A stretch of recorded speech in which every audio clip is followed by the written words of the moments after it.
Okay, I got average. Are we considered in something called something considered an urban environment? Yeah. I like how my average is 31. My decent was a 32.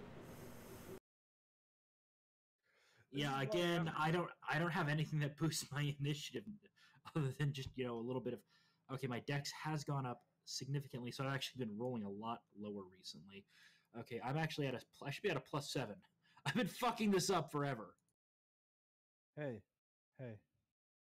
Just remember. Go, Albert! Take on the Hell Knight! Squeak! You're gonna send the rabbit to do it?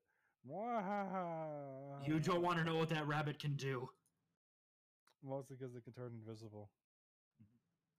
Anyways, yeah. Oh god, there's just so many spells I have access to. So yeah, Asandra, Alara is taking the lead on this one. Hope you're okay with that. I don't mind. I'll just take on an angel aspect to become an angel temporarily.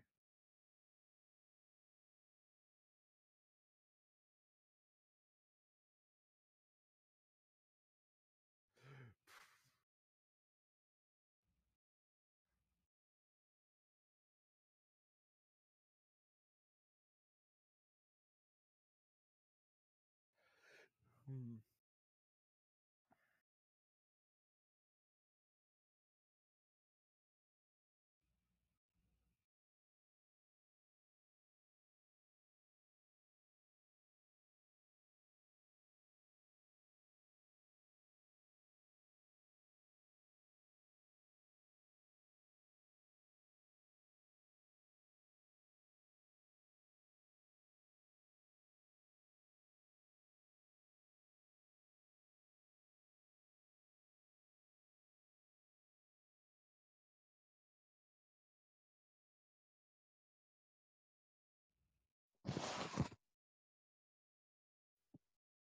Yep. Jesus Christ.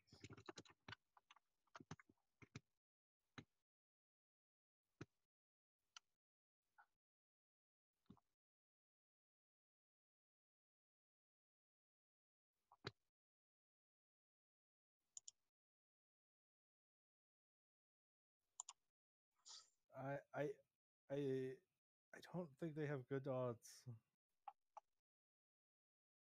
Oh wait.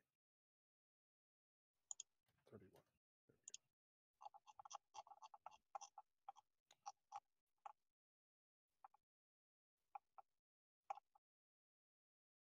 I mean, at least one of them goes ahead of one of us.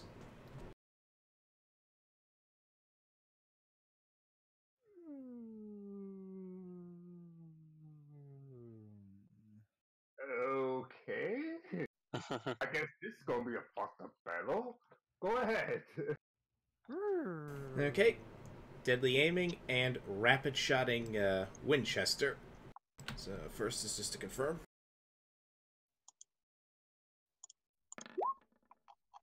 I assume that confirms. Yes.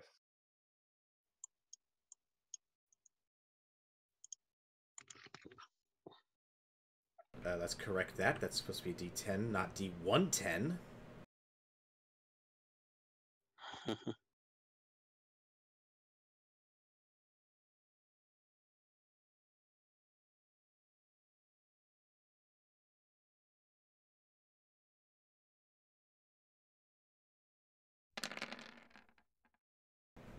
Oh, actually forgot to add +4 to that, so that would be 170 he takes. Now for the rapid shot.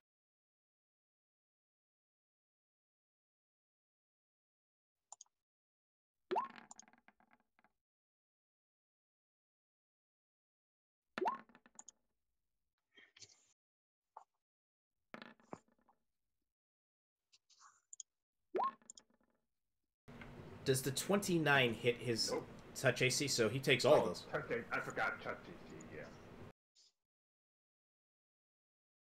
Okay.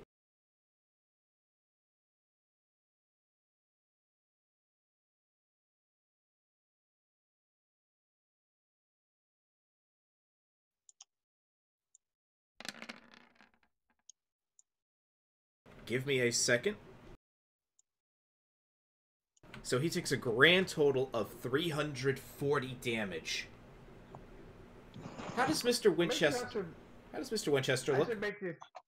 I should make this health bars longer, but yeah. Before he chance to fire his weapon, he stumbles down and drops dead. This time for the last time. Yep. And you thought that I was a disappointment, Mr. Winchester. Actually, actually, I predicted this fight will go as well. Good shooting. You're a good shot too.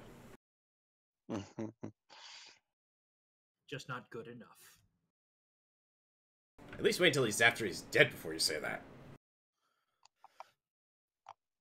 That's not nice. You have a paladin standing in front of you with a big shield and sword. I targeted Gavi. Roar!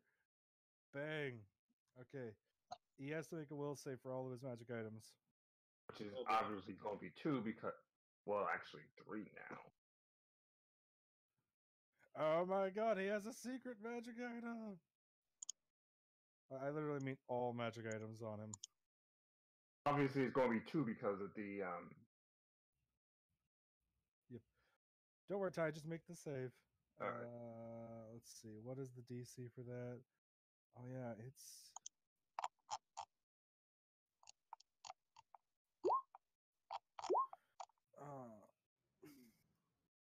Oops, sorry. No, it's okay. Still NPC. 1 second. 1 credit. Oh, did he pass one? If he rerolls, you might get the chance.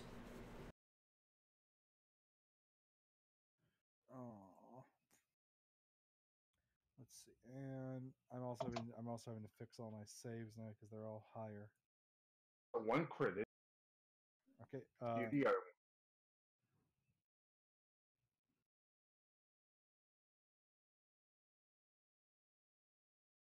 Yay! So the one item is okay. The other one he doesn't have for the next 17 minutes. It is now just a normal item. But that is his what you call it sheet. What you call it armor. The Hell Knight armor. Well, it's the Hell Knight armor has non-magic intrinsic abilities. It's just it doesn't give him nearly as much protection anymore. Yeah. Also, implosion.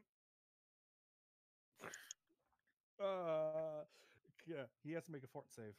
Make a fort save.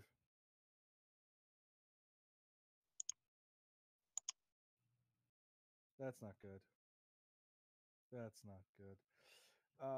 You cause one creature to collapse into itself, like 10 points of damage per caster level. So 170 points of damage.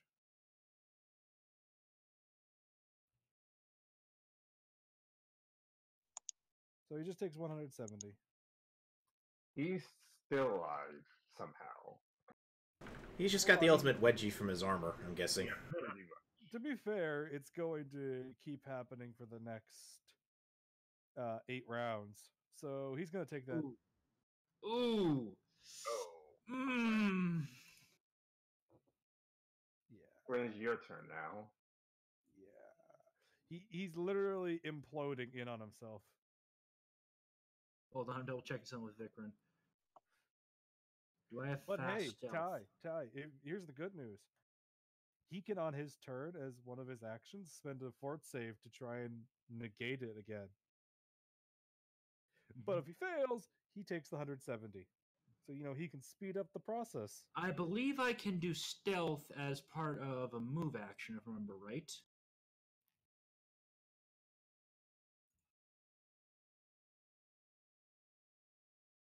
Because I have hide in plain sight, and I believe I am on a favored terrain, because this is considered urban, correct? Yeah. Okay, yeah. So, yeah, Vikram just starts running towards the Emperor. And he vanishes. Just out of nowhere.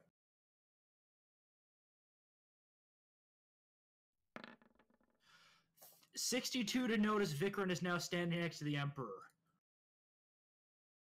Obviously, he doesn't make it. Yeah.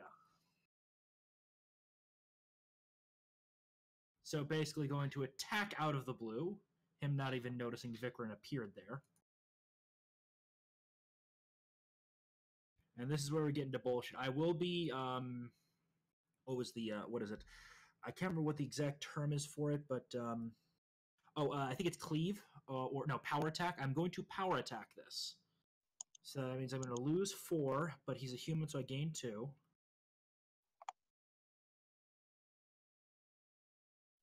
This is going to be versus his flat foot. Only rolled a 9, but I think 36 beats his regular AC. Yeah.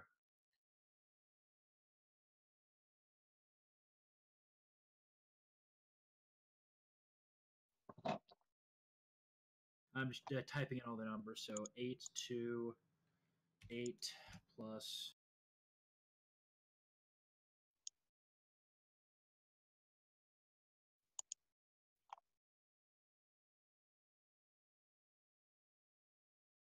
Yep.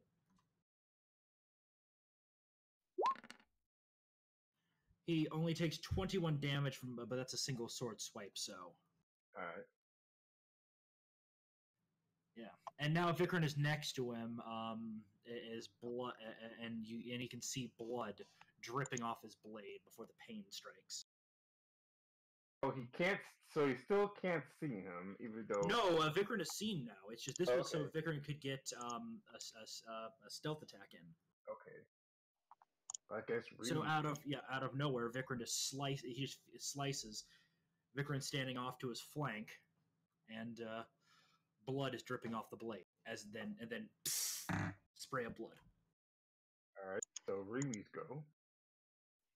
Yeah.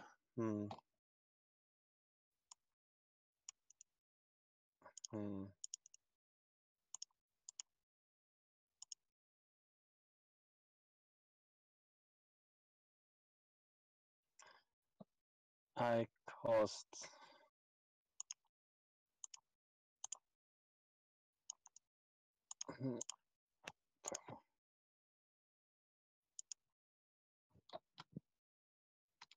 that one.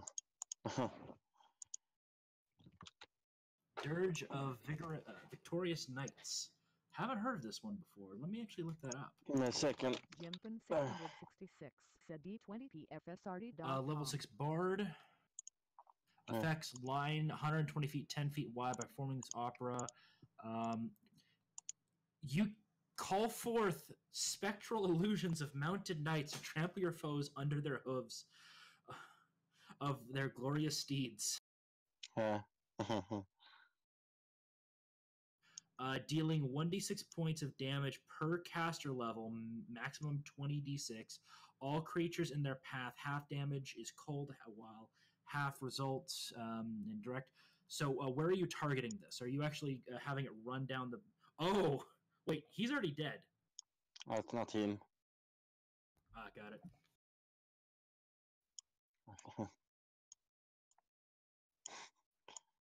Like that. Ah, got it. So you're running over the corpse. Yeah. So much for resurrection. Reflex. He gets a reflex saving throw.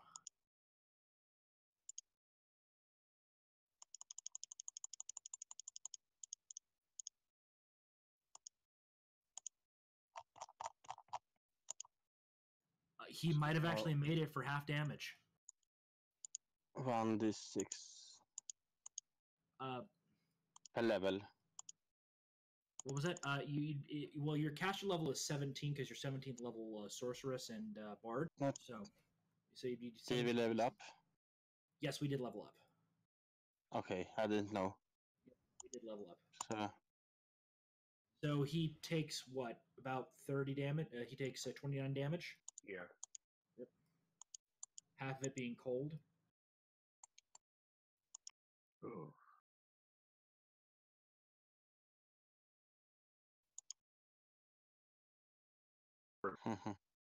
And knowing that and knowing that what you call is beside him, he can't. He knows he can't resurrect Winchester right now. Plus, resurrection takes time. And for the next bash him in the face. He's going to try and hit Vikrin. Adorable. Let's see. Vikrin. He misses. Damn. By 1. Oh, damn it! But here's what Mesa Terra does, if it actually does it.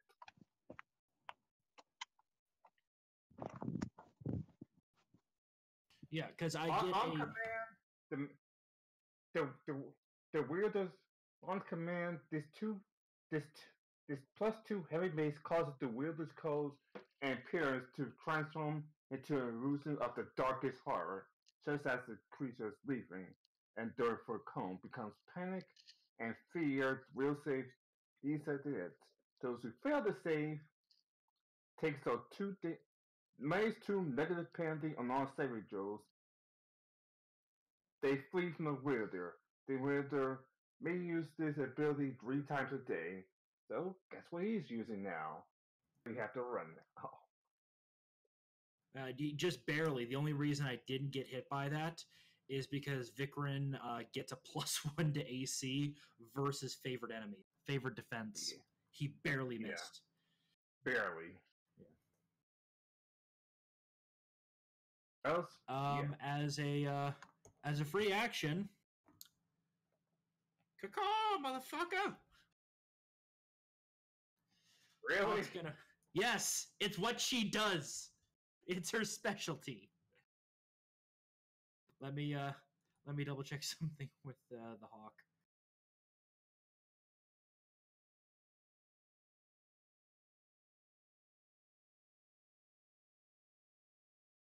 +17th, she has a +10 base attack bonus. Which means she's at a 16 +4 +2.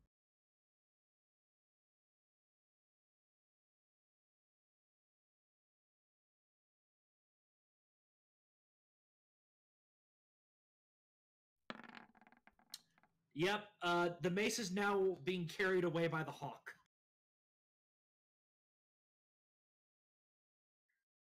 Oh, really? Caw!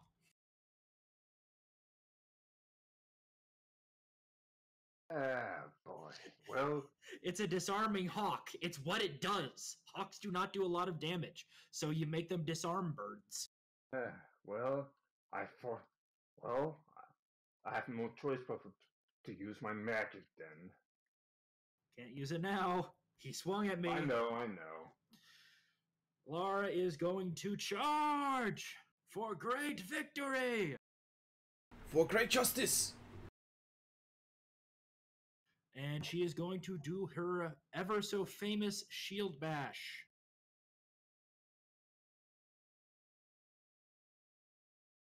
But also marking him as and using smite evil against him. So this will hurt.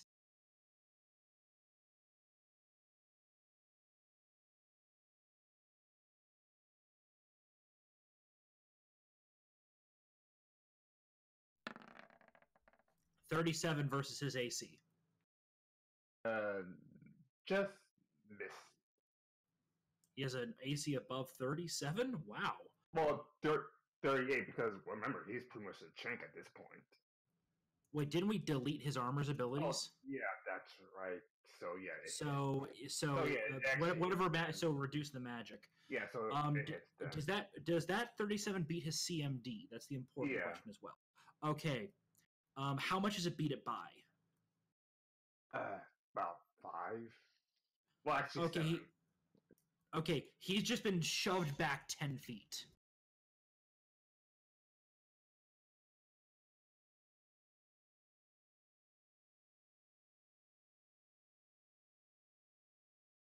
Let's see. Whenever an adjacent foe takes a 5-foot step away from you, you'll take a 5-foot step. If you take this step, okay, yeah. Okay, yep, she can't use step up in this situation. That's to more keep people from running away from her. So yeah, she just shield slammed him. I'll roll the damage now.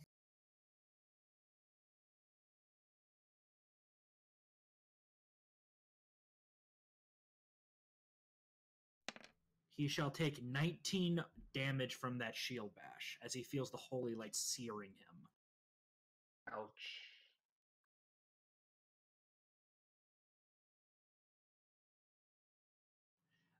There might be some slight scorching marks in the shape of the Iomedaean holy symbol on his chest armor now.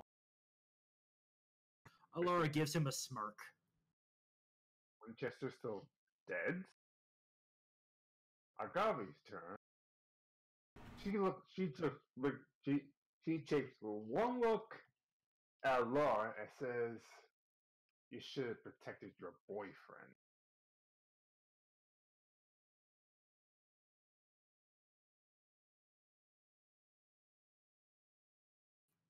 Seriously, he just gave Alar and Vikran a fucking gift. Because Right, he's going to protect this emperor. Yep. At least So, he can only do one attack. I know. Yep. The first one counts. He does hit. He does beat Vikran's AC by a couple. Yeah, he beats Vikran's AC by a little bit. So Vikran takes 10 damage plus. I assume I got to roll 2d6.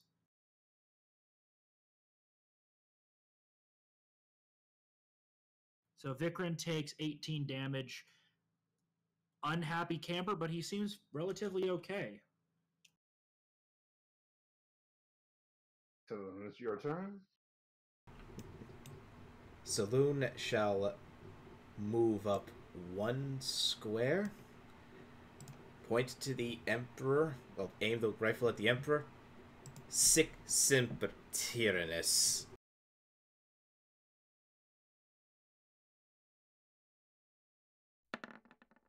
I assume that hits. Yep. Boom. Headshot. 161 damage. Ooh. Is he still alive? Yes and no. He's definitely not dead. But thankfully, he also wears a vest, so he raises up again. Ooh. Well, it depends on how negative he went in this situation. So let's see how much health he gets back. Sadly, about 5. Wait, did you roll the breath of life? And it only came up with 5 extra HP? That's how much in negative he went, even with. Oh wow! Yeah, wow. I guess you gotta take a second shot. Okay. Oh god, where did I put my sheet? So many things open.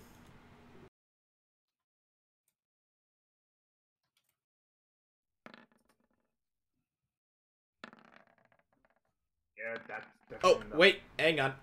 Gotta confirm that second one. This is to confirm the second one.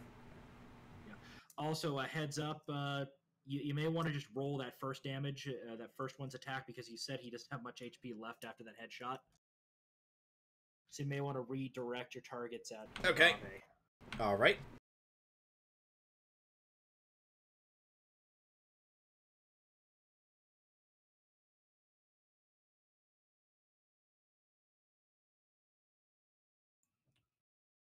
Yay. So 46 damage. Oh yeah, that's definitely what killed him. All right. And does the 23 confirm against Agave's touch AC? Yep. Sweet. Let me roll that one first. The oh my god shot.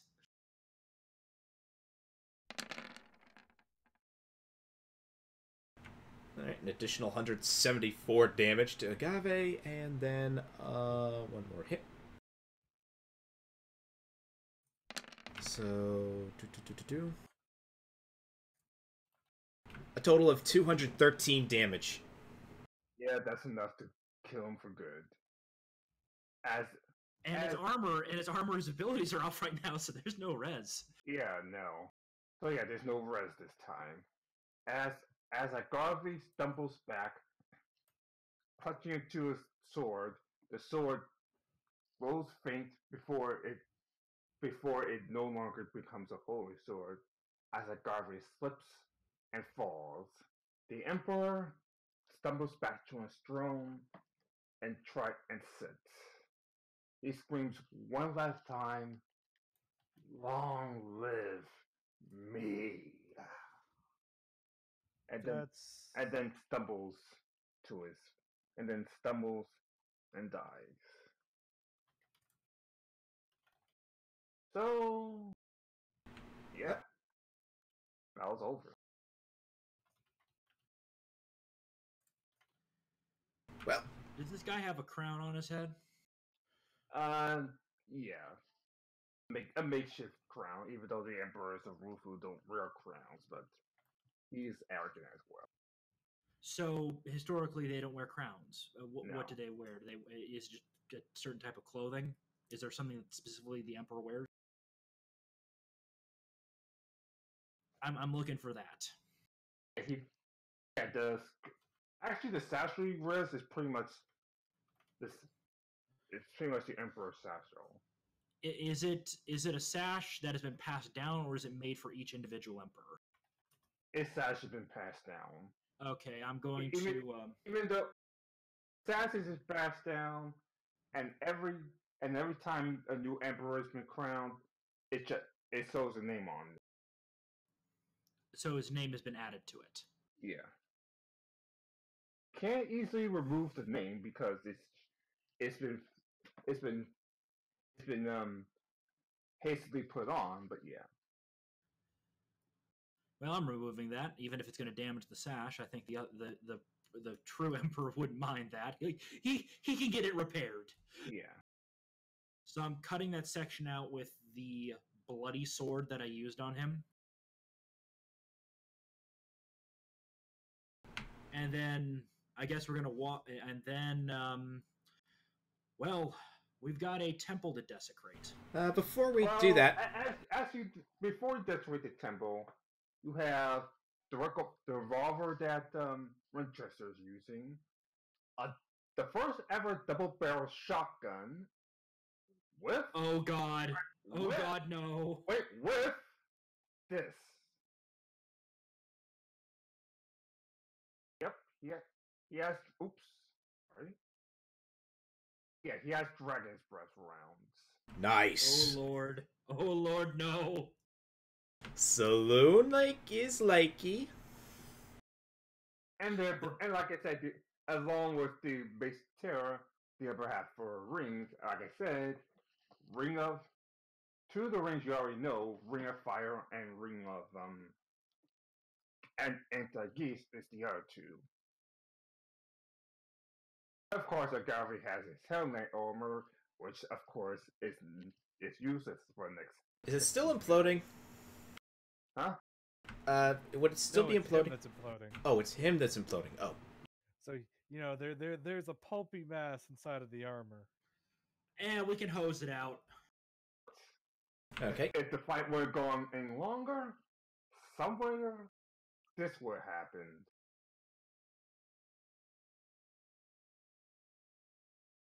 Oh, he would have gone kamikaze.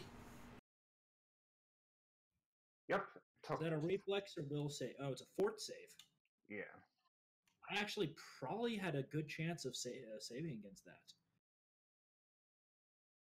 But he couldn't exactly do that because he had to get some distance. So he's dead. We've got his sash. I guess we're walking out of the... we got all their nice things. Fortress. Before we do that, let's, shall we burn the bodies? No sense in there being any other surprises. You already burned Mavis's body, and I'd rather not risk there being another necromancer out there. They're so annoying to deal with. Get me enough lantern oil and I can do it. Get all the holy symbols as well. Alright, I chuck Vikrin 2 flasks of oil. We're making a pile. Once everything's been removed. Yep, once everything's been removed and safely stored in the quarantine section of the pocket dimension, just in case of cursed items. So yep, piling them up, a couple of throwing the oil on it. Then let's see. I guess Vikram just pulls out the classic flint and steel and just goes fire, fire, fire. As the fire builds up and rages, you actually hear a voice outside that says, "Ah, disappointing. Yeah, right. Well, we feel we we came here for nothing. Why don't we go back and sell on and work on some other plans? I Good idea." I turn around. And Who are they? Vikrin and Saloon, you actually recognize the two voices. Who are the voices? Your fathers. Saloon charges out with his blades drawn. Saloon has her fangs utterly blared, open, blaring her fangs, rifle ready, just turning around to take a shot at her father. She's basically probably just gonna take a shot, even if she can't see him, because at least where the sound of the voices. Yeah, Vikram is charging after his dad. Yeah. You can't. They just. Very impatient children. I know. Shall we disappear before they want to get into another fight? But of course. By the way, the mission is pretty much complete. Good. And it disappeared before, well, Before we can try to myrtleize them. pretty much. Vikram probably runs. It's slashing as his father fades. No. Let's be fair here. That's not entirely possible. How so? So, Dimension door quickened. And then standard action anti-magic field. Wait, you just cause them get stuck here? Yeah. Oh. wait, what? Anti-magic field. They have no magic. They're, as long as they're within 10 feet of a Sandra. The other thing, though, is even if they take out a Sandra, they can't get rid of it. More importantly, though, than that, it's a 10-foot field around a Sandra. But the Does other it affect thing is, well, you can swing into it, but your stuff won't be magic while you swing into it. But they lose all their magic stuff, which includes things like vampiric DR and things, and magic items and other things. But more importantly than all of that, it also means that, they have none of their abilities, but I can still spell them. They can, they have none of their magic. I have all of my magic. Or they're projecting their voice. Well, we'll find out when I dimension door over there. Yep, Vikram's running out there, both blades Ty drawn. slowly looking through his notes and realizing what he has done. Ty's like, no, not again. No, DM Fiat, he can just...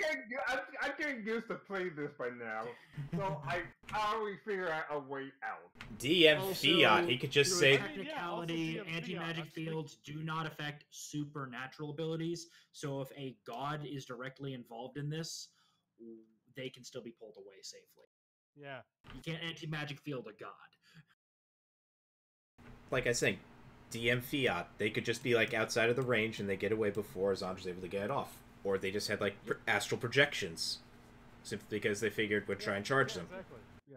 So they Yeah, actually fine. weren't physically there. Yeah, I know. I'm not saying that they can't be. I'm just pointing out that we'll find out because the dimension door. I was just making a joke out of it. Yeah. Because it's funny. But yeah, the astral projections are here. Yeah, Vikram's still charging. He hasn't seen his dad in about 70-ish years, or 60 to 70 years. Daddy, I Fucking hates his you. guts. Fucking hates his guts. I mean, Saloon, Vikram. How are you doing? well, Don't bother shooting your guns or swinging your sword. This is not us. We just came for the meeting with the Emperor because he had preposition for us. Well, that and I. Well, that this is Saloon's dad talking, by the way. That and I picked up a better daughter, if you will. She's being flown right now to, well, you know. her fangs are blaring right now, and there's like an unearthly sounding growl coming from her. Yeah. Oh, she's dipping into her vampiric nature. No, Saloon, don't go too far. You'll go full vampire. I think that's how it works. She takes a look. She takes a look at message. At this time, a messenger lands and says, "Oh, well, the mission is complete. Ah, good, good. It'll be quite interesting. Quite interesting indeed. Shall we go? Yes, but until next time, of course." I will find you, Father, and I will end you. That is a promise. On my mother's honor, Father, your stain shall cease to exist. My children our children are funny, don't you think? But of course. Uh, You forget who my patron is now, Father. of course I didn't. Don't be ridiculous. She's not exactly happy with your existence, I know that much. Do I look like I care? You didn't seem to care when I disappeared. Yes, but as of late you were getting in Lord Asmodeus' way, and now you got. I didn't care. I didn't care. And now I spent most of my days in the libraries, and you know that. And now you're getting in our way. Does your rudeness know no bounds? Last time I checked, Oh, I 10 forgot. the only air you can have. Oh, I forgot. You're hanging with my daughter. I really need to switch voices more often. Oh, That's I fine. forgot. You're hanging with my daughter. My mistake. And what is this? A vagabond who thinks he's a wizard? And a very talented mage. I heard both of you, actually. Especially you, Asandra. You could join sides. I don't know why they're calling me a vagabond. He's a vampire. He's a vampire lord. Of course, everybody below him's a vagabond. They called one of them a wizard and one of them a vagabond. And then Sandra's response is, "They're calling me a vagabond?" Yeah. A very talented wizard. I think a vagabond? No. She's actually a very talented bard. Well, then there's Alara standing not too far away from Vikrin. She clearly is very unhappy with the situation. Ah, yes. I heard you got a girlfriend. I'm actually surprised given your popularity and all with other drow. Oh, she's an elf. But of course. Well, he can see the violet eye. She ain't pure blood. Yes, but as you can see, she's not a pure blood elf. Ah, you're right. Well, we should get going. It's time to celebrate. Yes. Goodbye. And they disappear. No, curses! They got away.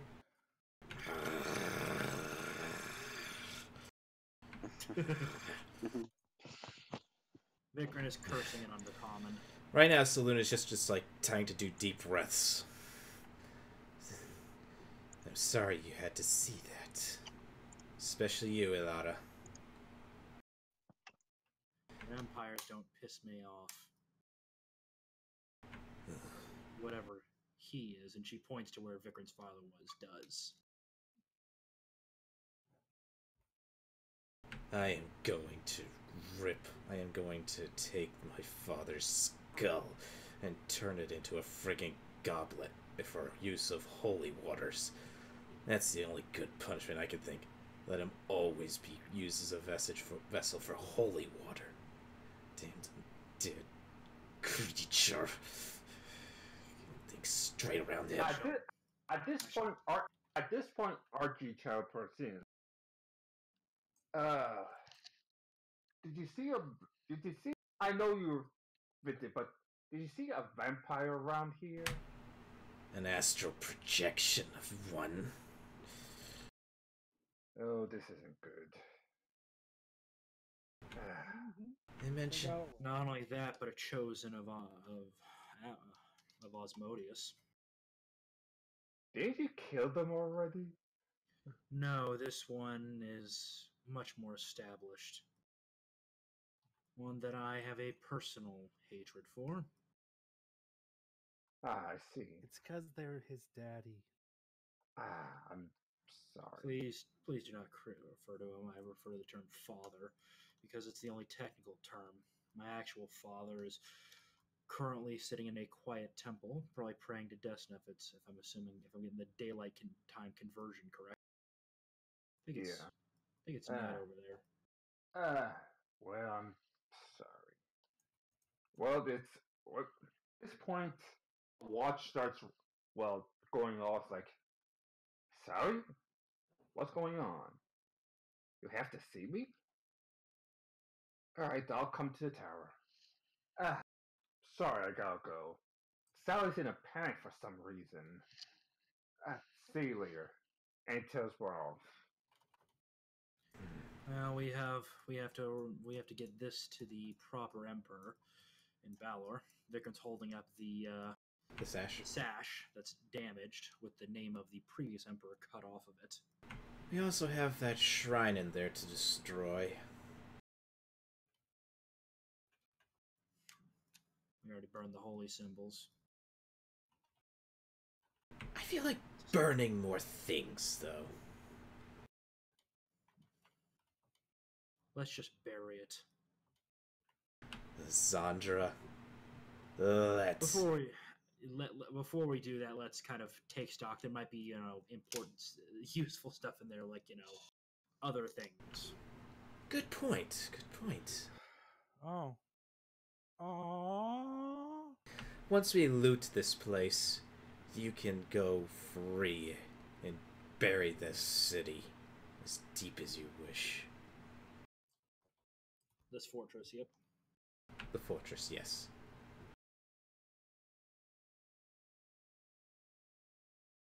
Unfortunately, nothing else is.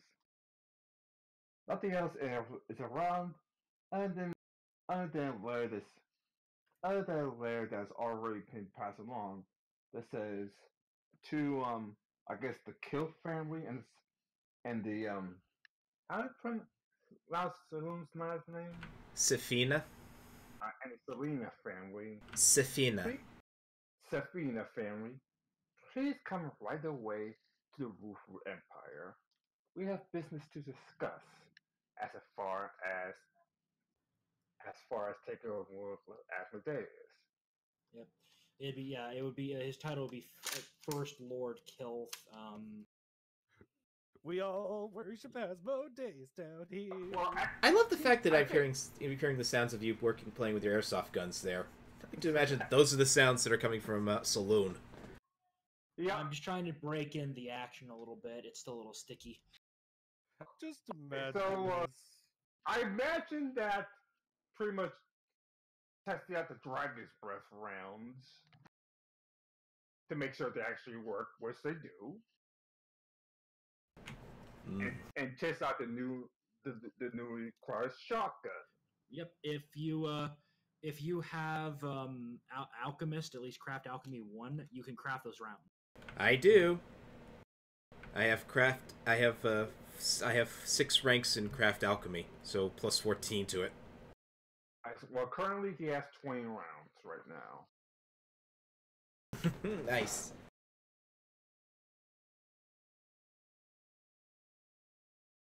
And they actually try to look like, what's a Sandra's family and where does he come? Or, hey, what's Remy? Is Remy a powerful sorcerer? Maybe we should go her on her. Maybe we should go on her side as well. But other than that, just no. You just look to Assange's family, it cuts to a forest, and everybody's like, huh, she went out to get milk and eggs a while ago. Just never returned. Yeah. All of Assange's family are a bunch of druids, it turns out, and she's just 100% not into the druid lifestyle. Yeah. They're not even just salt druids, they're just pure druid one way. Yeah. And she's this weird wizard cleric bullshit. It's like, huh. Yep. That's gone very Now cosmopolitan. Yeah, now it's starting to make sense. Oh, a fun fact, if any character is looking at Saloon, they would notice a small subtle change in her. Specifically her eye coloration after the meeting with the father. Not fully red, but they did at least turn a bit from steely gray to a bit red. So a little bit of red there. Well, Vikram still probably has the reddest eyes of us all. Drow. The reddest eyes of all, Vikram. Alright, so I assume you the Battle Castle with the news. Well, Battle Man with the news. Mm-hmm. Excuse me. Yeah, we head down to Castle Balor. Manor Balor. Yep. Manor Balor. The Emperor is dead. Well. Yeah, Vikram holds up the sash.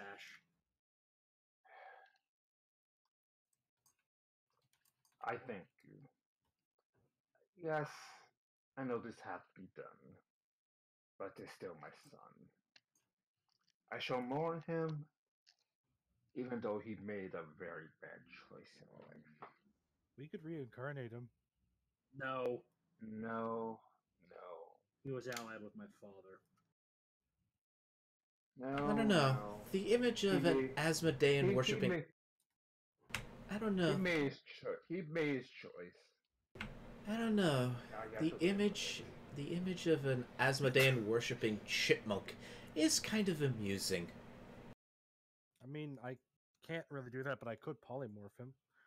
I thought reincarnation was that it could be reincarnated into something. It will reincarnate him as something random, but not as an animal. Has to still be a humanoid. Oh.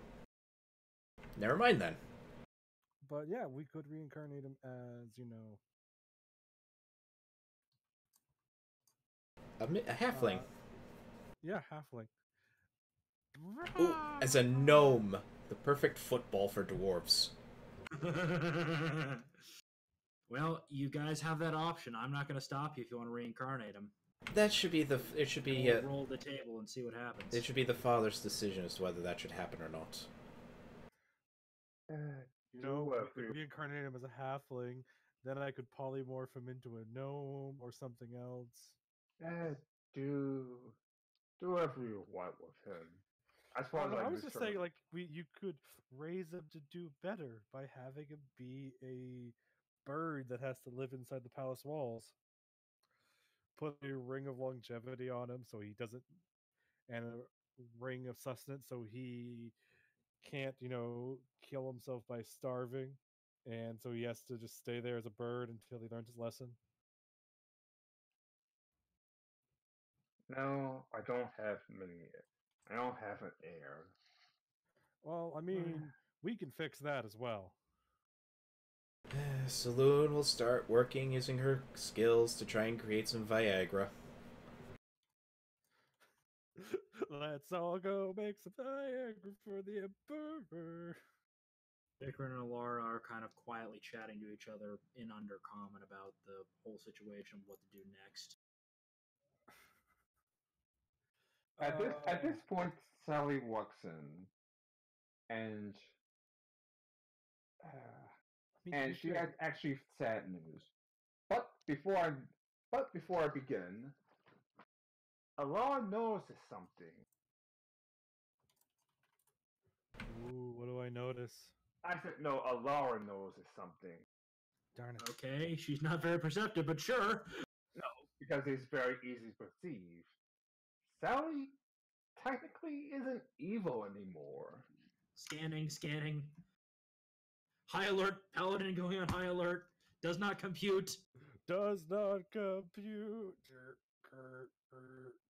She's now chaotic neutral, if you're wondering.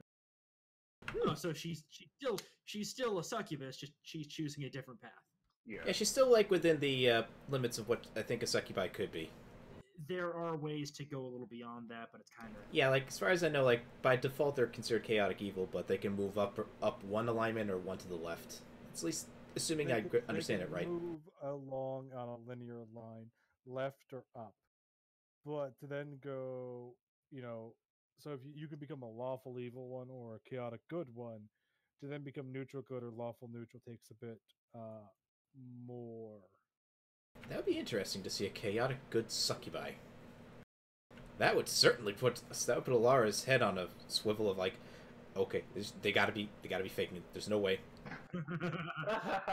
She kind of used all of that up with Vikran. She doesn't have any of that left. That amount of paranoia, she's just out of it. None left.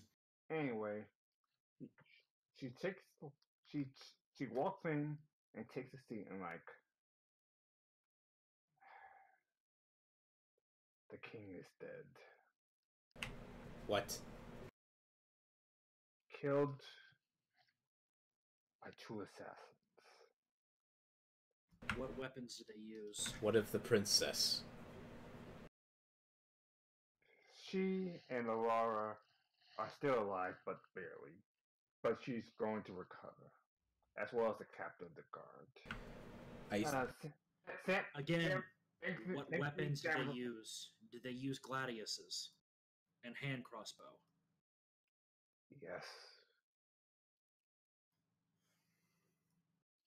Thankfully, Sam and Orchid run up there as fast as possible, or the whole royal family.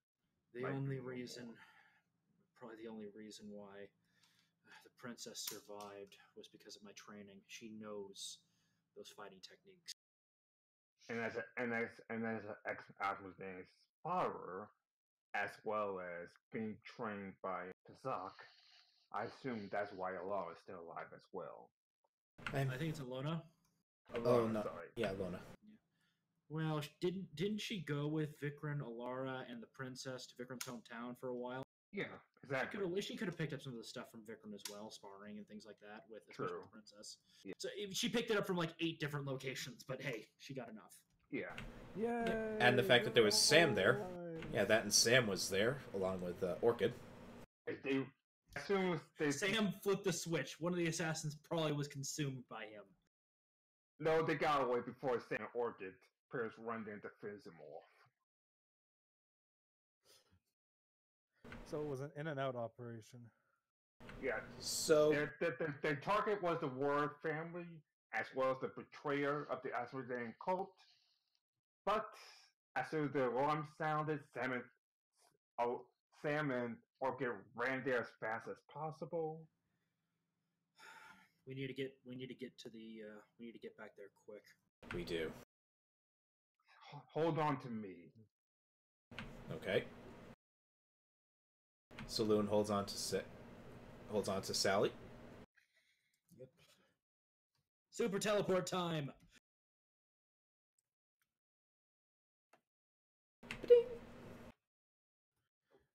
We're sorry we'll be leaving you, but we'll find a way to keep it. Vikram tosses them the communications tone he's been using with the king. I've been using this to talk with the former king of Westwood. If the stone is still there on the other side, we can communicate with that. We'll coordinate moving forward after this. Had to.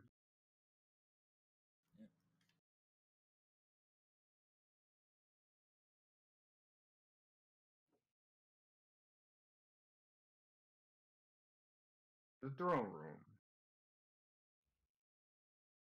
Dead king. King's gone. He's dead. What is the state of the throne room? Chaotic. Almost a mess. Vikram's making a beeline to the princess, pulling out his medkit. Yay, magic! So How does she look health wise? Like I said, almost half dead. Saloon goes full Overwatch and just starts scanning everything, all the corners for like somebody hiding invisibly. Alora will be hold on. Alora will go over to Alona and use pop a couple healing. Pop a couple uses of lay on hands on her.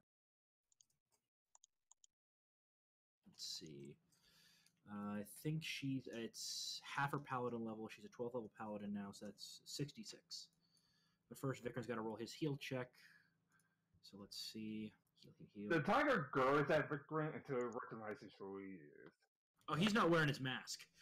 He's got his hood down. No. Yeah. So After everything that's happened.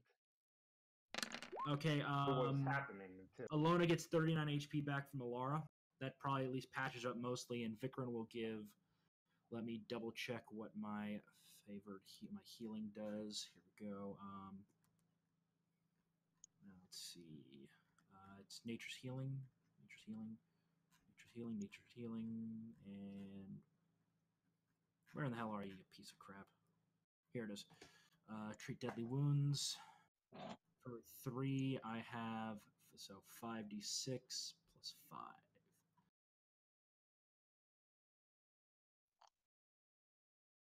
He patches her up. Oh wow. Wow. Oh wait, no, sorry, yeah. So 14. I rolled really bad. Then roll 66. And Alara, sorry, Alara gave 23 to that. And there is a little bit more that she'll get. She'll also get 1 HP per character level, if I remember the healing right. If I remember heal right. And then there's some additional. I think Vikram's wisdom will also get added in there too, which is a 2. Let me double check skills though. Because it is treat deadly wound.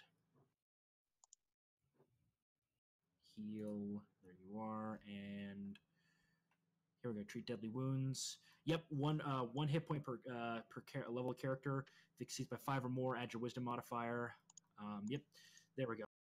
Okay, so yeah, Vikram patched her up.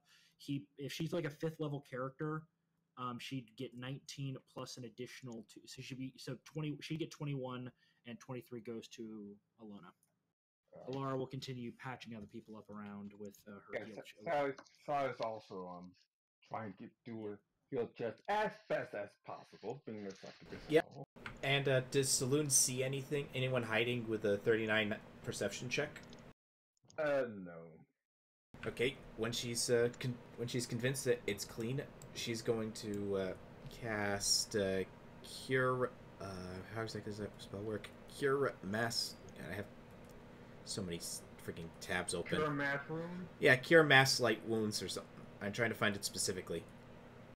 I have so many things open. I really shouldn't have so many things open. Yet I do.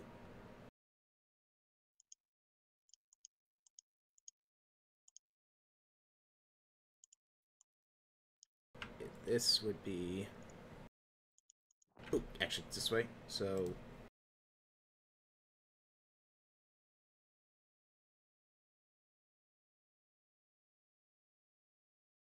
Well, thanks to your healing spells, the princess and a cured.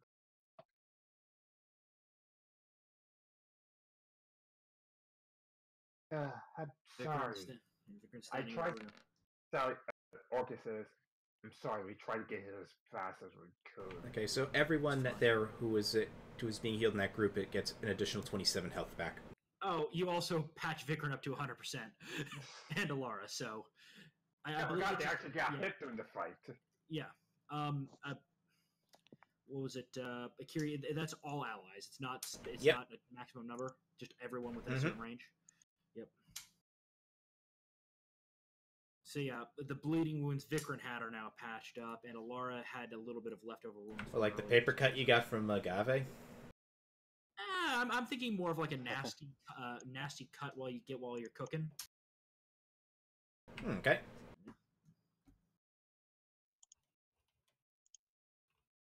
Okay, so everybody's been healed up. Saloon goes right back to Overwatch paranoid mode. Searching everywhere, every shadow, anywhere where there's a little bit of darkness. Is conscious or is she unconscious? Who? The princess. Vikram I forgot. At this point, she's unconscious. Vikram is going. Pretty much everyone's unconscious. Yeah, Vikram's going to throw her over her shoulders and is going to say, "Okay, I'm taking her to the garden and setting up a medical tent there. She's probably gonna be a little more comfortable there than waking up in here." I'll assist. Yeah. Alara with helping anyone else that's unconscious. Yep. This is going to be he's setting up his large tent, and it's just going to be Malin and Alona. That'll be in that tent. We can set up additional triage elsewhere. Okay. Out of curiosity, is Sam and Orchid still here, or have we arrived like after they left? Orchid's right here. I don't see Sam because I don't have his character sheet anymore. Okay, so Sam is on my character sheet. Sam. Yeah, my former character. Sam, yeah. Did you just dox yourself, Diplo? So Sam's also here. He'll basically carry two people over his shoulders. I'm pretty open about the fact that my name is Sam Seawall. I know, it's a common name. I'm just joking, man. The less common fact is that it's Samuel B. S.H. because I have two last names. And then you got to throw in the fact that there's a junior at the end. Ooh. So it's S.B.S.H. Junior. Okay. I'm just going to call you Sammy. Don't. Okay, Diplo. Or V. Sam works fine. I think you used to go with a V-Knight. Yeah, V-Knight was the old one. Okay, Diplo. No problem. Okay, so Sam basically shoulder chucks two people at the time. Hair still a slight shade of blue. And he has his arms out carrying another wounded bridal style, so he's basically carrying three people at once. Yep, he doesn't care. He just has all the strength. Yeah. Of course, the tiger comes with you to make sure that the princess is alright. Yep. Okay. Let me see how many total actually survived. Do you require assistance? Because I will be glad to assist.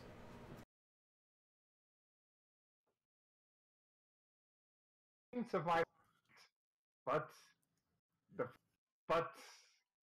the casualties are about pretty much everyone else in the Royal Guard. Yep. That was on duty that night. They're still... Well, yeah, no, this is Royal Guard, not City Guard. Yeah. Royal Guard's different than City Guard. I forgot. They focus primarily on the castle. Yeah. So it's she's... it's pretty much 14 out of like 70. Yep. Vikram will do just a big heal check for a bunch of people. So this is kind of I think he saves quite a few on the edge guys that are in triage right now.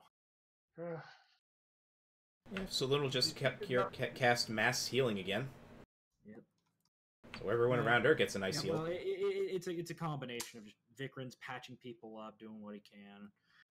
Pretty much Princess. Bitcoin, Sally, and Sally try to heal people as fast as possible. Yeah. Yep. Let's see. And Alara's keeping watch, though, mainly spending time in the tent, keeping an eye on the princess and the converted priestess. That's once things settle down, Virkun will kind of set up his little desk. Well, he probably already set up the desk for his medical supplies, but he set up his little portable desk and has a chair, and he's just kind of writing down just general casualty reports, recommended treatments for ongoing things of that nature. Does the princess stir? Eventually, she's like, "What happened?" Easy there. Vikran kind of spins around and kind of pulls the chair up and sits down next to her and says, "Easy there. You were in one hell of a fight." So it wasn't a dream. No, it wasn't. I'm sorry. Don't worry. I'll make sure the bastard order this pays. Princess, are you all right? Is this Alona? The priestess, yeah. Yeah. Is she trying to get up from the bed? Yeah, of course. Try. Alara just immediately goes, "Nope. You're injured too. Stay Stand up with and her rest." quarterstaff, but the quarterstaff snaps. No, Alara doesn't even let her out of the bed. Alara just like, "Nope, staying in bed." Good thing too, because the quarterstaff snaps. I'll probably put it down. That's good.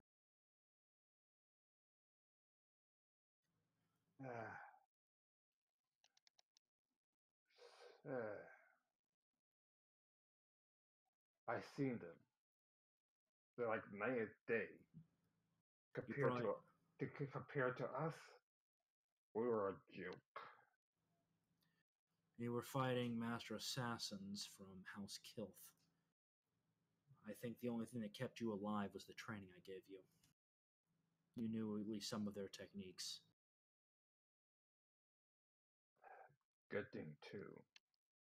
They've been laying around to my memory's foggy. I guess the spell they use still affects me.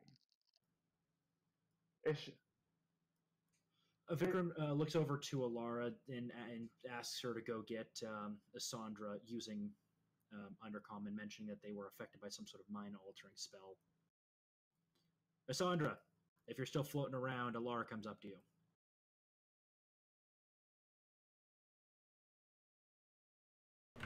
V, you still here? Diplo? I think Diplo's not here right now. Okay, he's muted. Okay. Maybe he had to step up or something. Okay. Actually, at this point, Orchid walks up to you like, I think I know what they're talking about because I've seen them. They've been led around by some haughty talking growl that stinks of arrogance. Probably Female? Vikram. Of course. Female drow. Let's see. Vikram pulls out a piece of paper and draws his old family crest. She have one of these on her? Yes, that's it. That's the crest I recognize. Vikram just slides his diary off the table because he's sending them to do his dirty work now. He must be desperate. Who are they? More than likely, you met one of my older half-sisters. We just have an amazing family life, don't we? Well, I have an adoptive daughter back in my hometown that's probably pining for Alara and I to return home. Probably.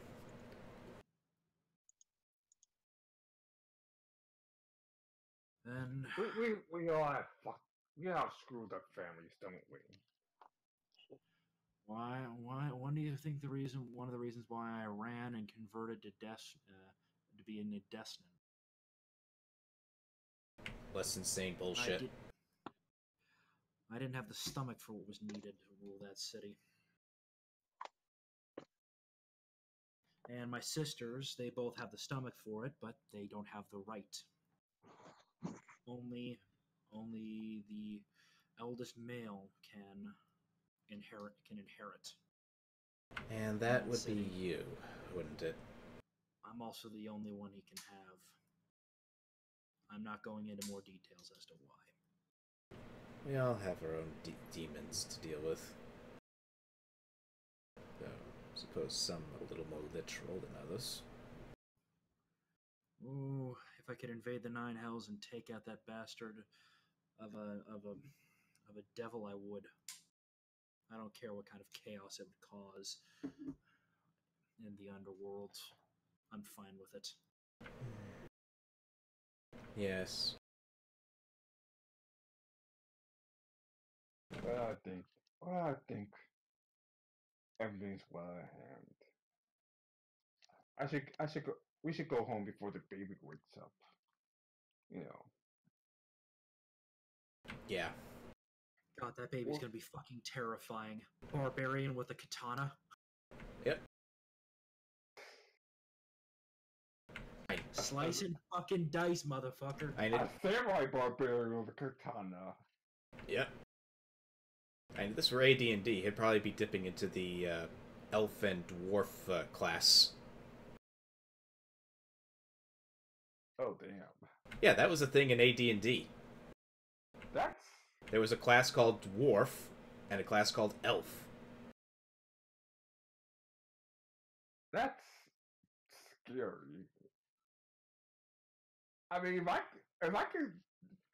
do a future arc, that's pretty much going to be the most scariest war alive.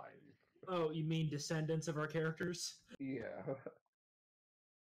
I have... Well, there's 4 choices from Vikram and Alara who I could continue with. And it gets crazier from there. Actually, no, 5. Sorry, the adoptive daughter's actually a choice as well. Anyways, let me get some water. I'll be back. Okay.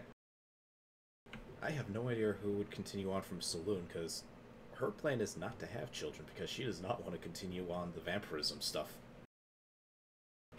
Technically, it would only lead to a possible sorcerer with undead as a quality, as their bloodline. Yeah.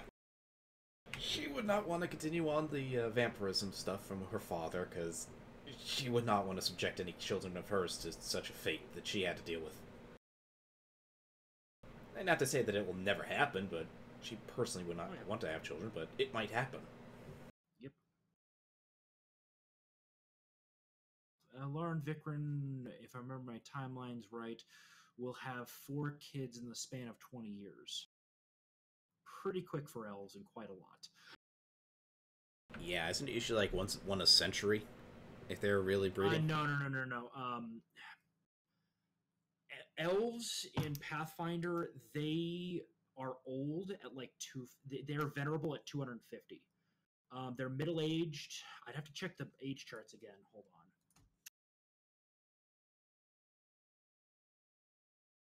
Yeah, here we go. Yep, height, weight, average height, weight charts. It's legacy, but it works.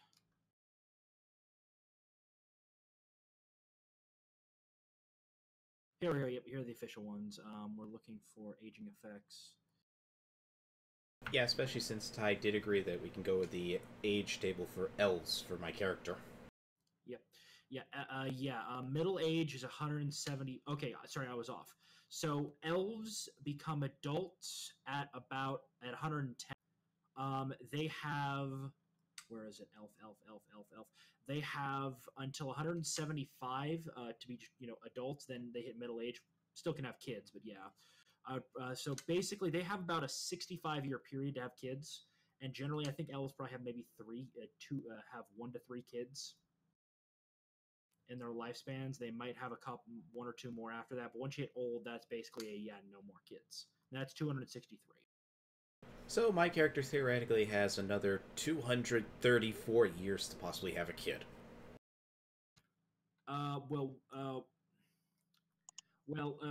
If we're using the age charts for adulthood, that means your character was an adult at age 110. Oh, so my character is still a kid, still a teenager for another 80 years. Well, that if you're a young character, that means you have to have all of your stats at a -1.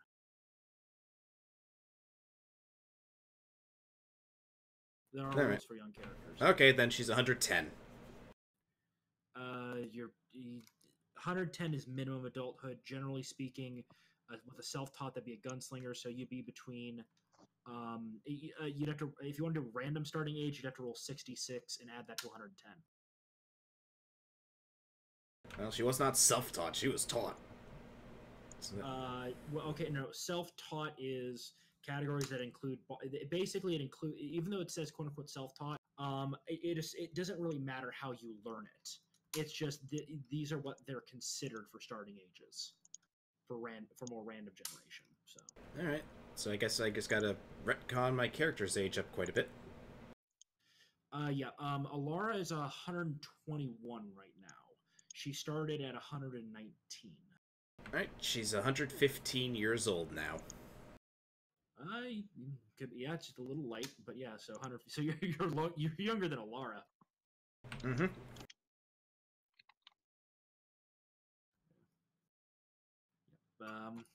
So she still has 100+ years to have kids. Your character meets an attractive other Dampier. That's good.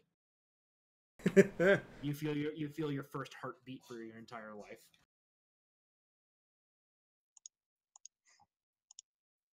Yep. That would be interesting. Somehow I don't think she'd be interested in another Dampier. She'd probably be interested in something that's actually a bit more mortal. Probably a human, maybe an elf. Who knows? Half elf. Considering the magic bullshit a Sandra could do. Yeah, Sandra is going to be interesting. She managed to do a soul transference into a thing. Into a giant golem that can now do magic like her. Who knows? Or just a brain in a jar.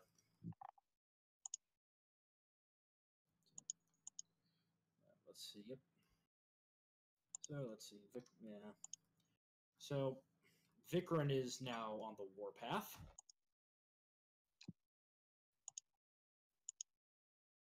Yep, Saloon is also on a warpath, but she'll assist you, and I imagine that you would assist her, considering the shit you've gone through. Vikran is an expert in fighting undead. So I don't know if I don't know if Vikran's knowledge of undead would make you go, ooh, that's useful. Stab, stab, stab. Well, the biggest weakness of zombies is blades. Vampires, holy symbols, occasionally garlic.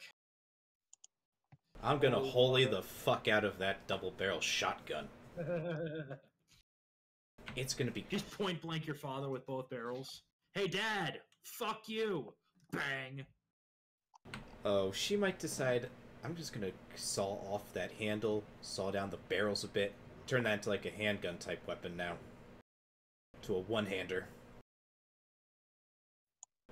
And this is my boomstick! Yep. I mean, hey, the shotgun, airsoft shotgun I showed you earlier, that's one of my sidearms.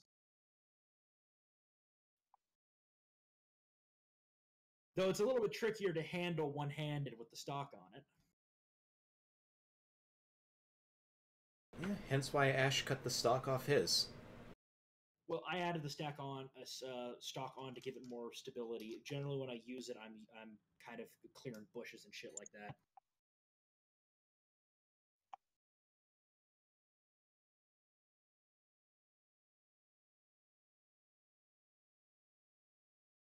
One of the outright most awesome things about these Jag Arm shotguns for airsoft, they are slam fire capable. Ah, nice. Hold down the trigger, it keeps pumping out shots. Shot, shot, shot, shot. Oh, God. So Princess is probably not feeling 100%. She's got PTSD, probably.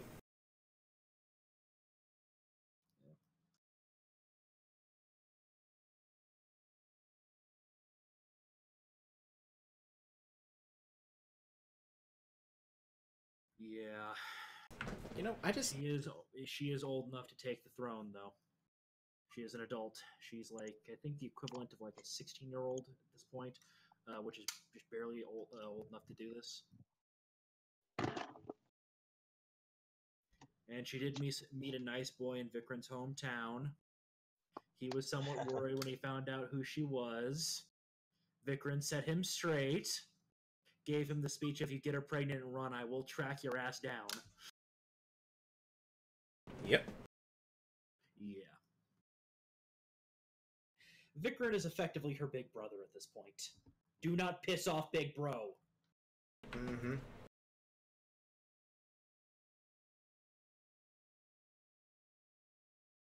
Well, at 110, at 115, I imagine that her human mother is dead by now. Oh well. Assuming she survived the childbirth. That too. My Dampier is one of my few evil characters. Yeah, I played Your character would fucking hate him, Kiri. He's a vampire supremacist. He thinks the mortals should be ruled by them. Oh, so basically he's the polar opposite. Yeah, and that the Dampiers that are their children are their daylight enforcers. That they should produce armies of Dampier that keep the humans in line. Well, the mortals in line. And the thing that's really fucked up, his mother was completely willing. Absolute opposite. There was a cult surrounding this vampire, and this vampire did legitimately care about his son and his wife. Dude, complete opposite. Yeah, and he's lawful evil.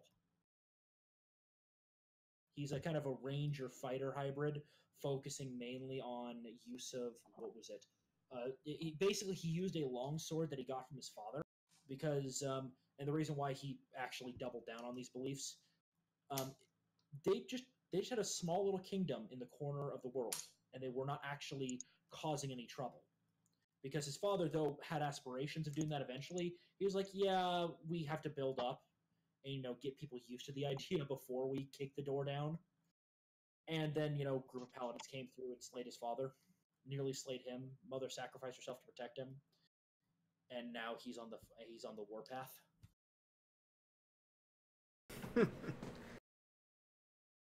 Yeah, he's, as I said, he's kind of a ranger fighter hybrid. Runs around in heavy armor. Yeah, he runs around in heavy armor with a longsword and a shield.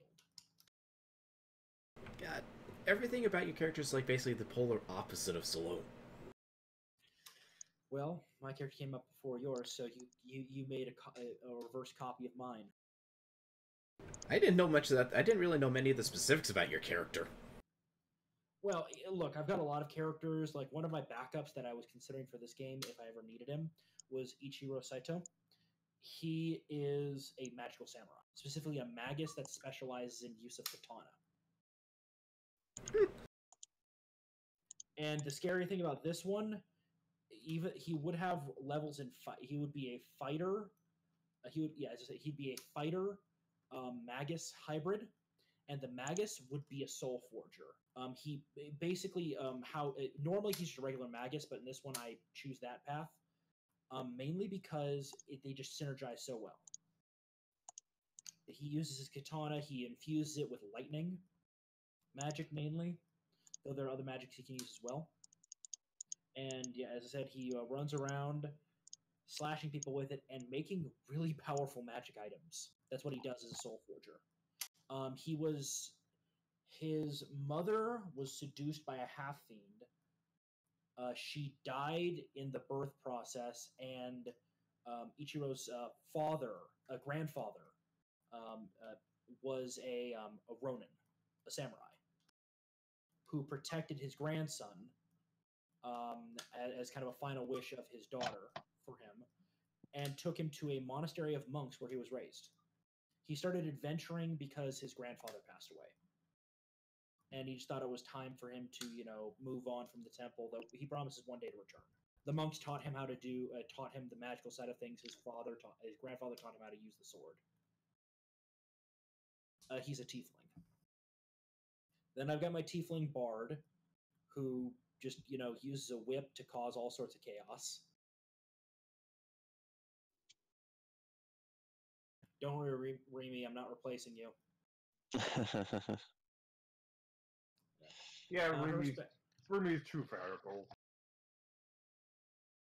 Remy could not be replaced by anyone else. Nope. I think Sandro somehow Remy found some factor of you. Then it gets to survive then for there's one of my generations after generation. She keeps getting brought back. Yeah. She's too important. She is the chosen one. Not Then there's one of my other few evil characters, which is William Shadow Spark, who's actually the evil variant of William Remington. I have to use pure third party for him. There's a special book I would have to give to the GM to allow it, but he is what's known as a Steamwright. Steamwrights are an interesting little guy because they can make these gadgets, and his end goal is to create a device that can create an anti-magic field that turns off magic for the entire planet. He sees magic as a crutch that the mortals have used to avoid technological advancement, and he wants to force it. Basically, he hates magic. Though he isn't, again, he's also very good at crafting magic items because of a series of feats he has. He has a gunslinger cohort that hangs out with him. That is also partially equipped with some of this stuff.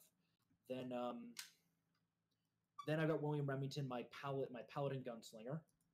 He is let's go with quite fun. He's got an Aussie accent, mate.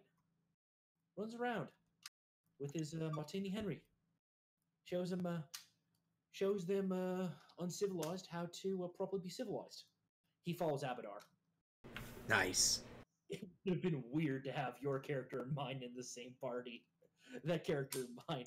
Because you've got the lawful good pro-civilization guy running around with a rifle, same as you. And at some point, we're going to be going back to fucking back, just taking everything out. Yep. It keeps a revolver off of his hip, and he'd be a gunslinger, specifically musket master, like you. That's my character, and yeah, that's most of my characters that are in D&D. There are sub-variations of each of them, like the version of Vikrin that you guys are dealing with is the overprotective Vikrin. There's another one that's a loner. That one exists in certain special continuities. There is the what version of Alara is that? There is the fighter variant of Alara that exists in a special world a friend of mine made where the gods were dying off, and the primary species on the planet were dragon. At least the area where they're playing is Dragonborn and Drow, and they all live in the underground. Yeah. Yeah, Vikrin is one of the few people who actually lived on the surface. So there's the Underdark, then there's the Sub-Underdark, which is one level above. Then there's the surface. Vikrin originally grew up, was again born down there, but moved to the surface eventually, running away from his father just like before. Though this was 4th edition. Then that version of Alara came from a tribe of elves that had kind of regressed. They still had magic, but it was more in sorcery, and they completely had no divine power at all. They were purely primal magics and arcane, basically agnostic. not really believing in any gods for generations, and they kind of interbred with what few humans they had, and it led to kind of this elf with some human ancestry mix. That's another variant of the two of them. That version of Alara is just a neutral good. Much more laid back. Though a fucking pain if you're religious. How so? Oh yeah, because it's a very atheistic Agnostic thing. Agnostic atheistic. Though eventually she does start wearing a holy symbol to Vikran's goddess. It's not because she truly believes, but she wants to kind of show her support to Vikran. Oh, let's just put it this way: the fate of an agnostic when they die I'd say, is worse than the atheist. Because the atheists, they just become a part of the wall of the faithless. The agnostic. I thought the atheists were the agnostics were sent to the moon that floats above the graveyard of Pharasma. Okay, actually, it was a specific thing. It was like a Gnostic atheist. They get the worst of it out. Because what happens to them is a space. They know the gods. They know the gods don't exist. Yes, they know gods exist and they choose still not to worship. What happens when they die is easily the worst.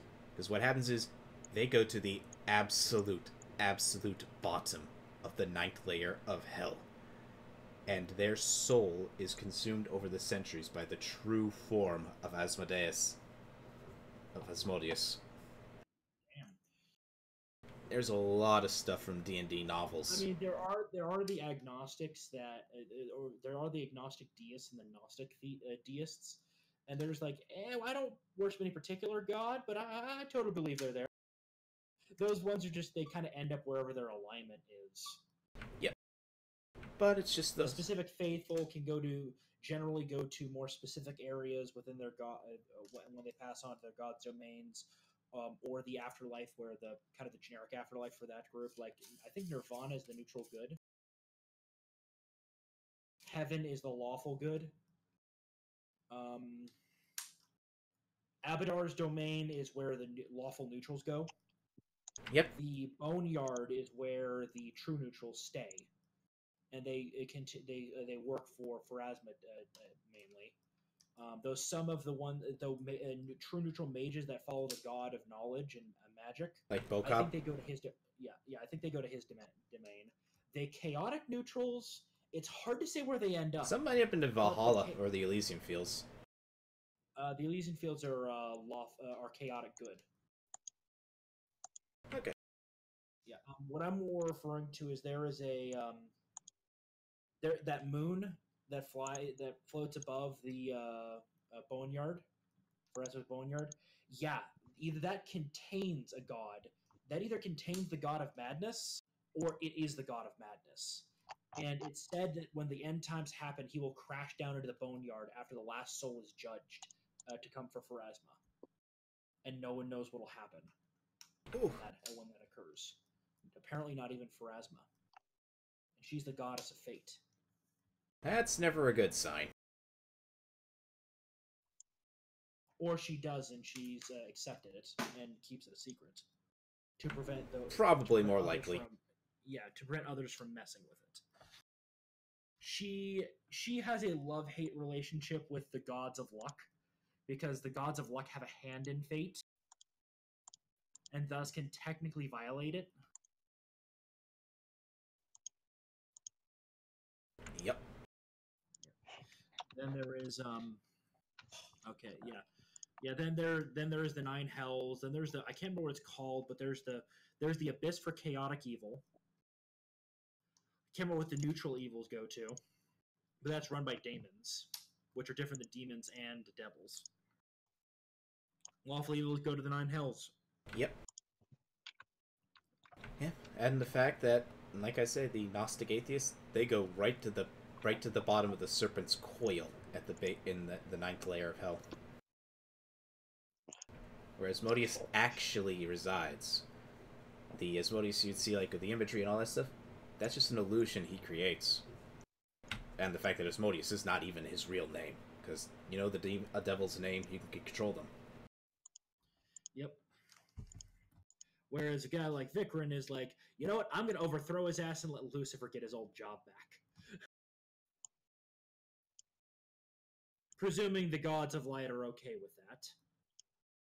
He still is a servant of Desna, and you are kind of technically replacing one tyrannical slave or tyrant with another, but Vikram doesn't have baggage with Lucifer. Yeah.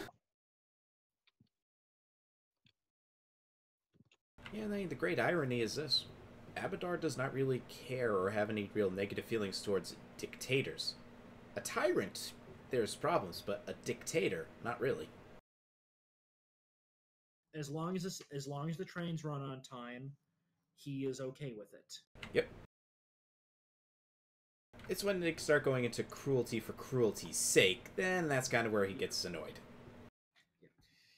Yep, and also I've noticed that a lot of the neutral gods tend to lean... Certain ones are true neutrals, but some tend to lean more towards the gods of light. I wouldn't be surprised if Abadar, because kind of creation is considered more of a good thing on average. So he might have a tendency towards the light. But yeah. He still has his evil followers. Yep.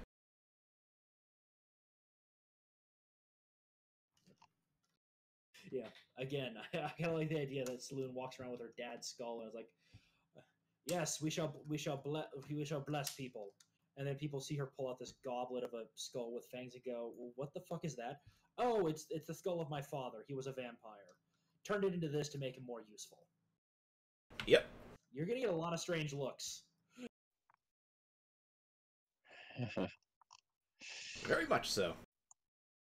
I mean, my original thought was turn his skull into a friggin' latrine. I figured vessel for holy water, more useful, more productive to society. Oh, are you gonna soul trap his soul into a gem and put it in the skull so he knows what's going on at all times? I am now. So I just told you how to be extra cruel. Got it. Yep.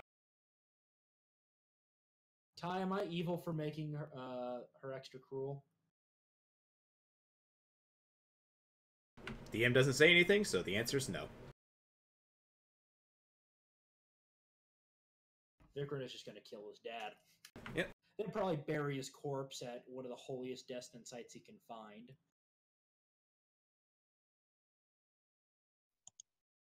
And yes, and it must be all follow the destined burial rites. Oh, of course. Every single one of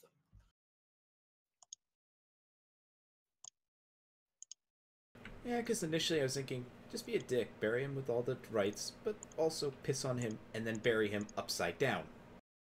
But then I remembered the South Park episode where they did that to an Indian burial ground. Decided that'd probably be a bad idea. Yep.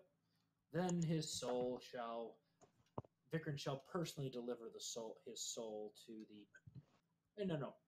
He might actually just to piss in Osmodius's cornflakes, deliver the soul to Desna in a soul gem form for her to do with as she sees fit. Mm-hmm. Yeah, because part of the backstory, the pre-backstory of Vikram, the stuff that basically how his family came into power. His ancestor made a deal with Osmodius to offer the city in exchange for power, and one of the deals he made was that he would free the Desnans from all burdens that were the secret Desnans, and they helped in the war. And basically he didn't violate the contract because he freed them by killing all of them. Hey, he freed them from their burdens by releasing them from their mortal coil. Exactly. The last one to go was the High Priest of Desna, who cursed, called on his god to curse for not for violating the contract, but for his cruelty, and basically the what happened at that point is Desna granted it and used him to communicate a prophecy through him as he burned. Basically, the curse is Vikram. One of the important agreements is the line must remain pure for a Kilt to inherit the throne of the city. The line must remain pure drow. So Desna, because she is chaotic good and cheeky as fuck, cursed Vikram's family line so as long as they remain pure, they will only have daughters, not sons. And because this is Asmodean, it is extremely patriarchal. So, yeah. Which also means the daughters can only produce daughters themselves, so they can't be married off. They're useless. And that one day, one of the sons of Kilth would rise up and burn what was the cruelty that will come. Burn it to ash. Lead those that yearn to breathe free to a new land where they shall flourish under the watchful eye of Desna. Basically, it's Vikrin is going to start a city on the surface of Drow that range from various neutrals and goods who just want to not be enslaved anymore because a lot of the population there is enslaved.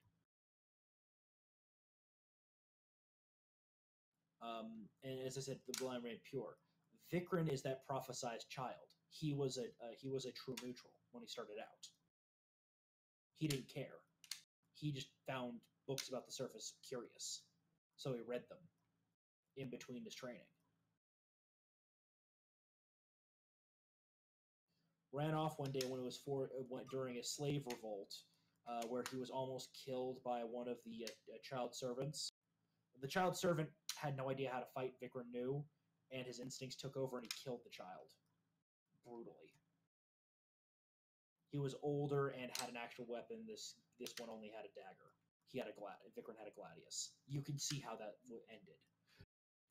Very, very badly. Yep.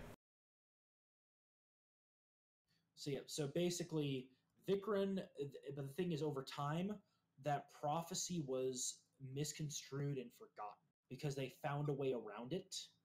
It is literally violating fate, though, to do this. They engage in the soul trade to produce a male heir every generation, but the problem is they can only produce one male heir per generation as part of this agreement. So Vikrin's dad can't sacrifice, and the cost is the soul of the mother to the Nine Hells. Yeah. The only reason Vikrin exists is because his mother's soul was sacrificed to a devil, probably Asmodeus himself.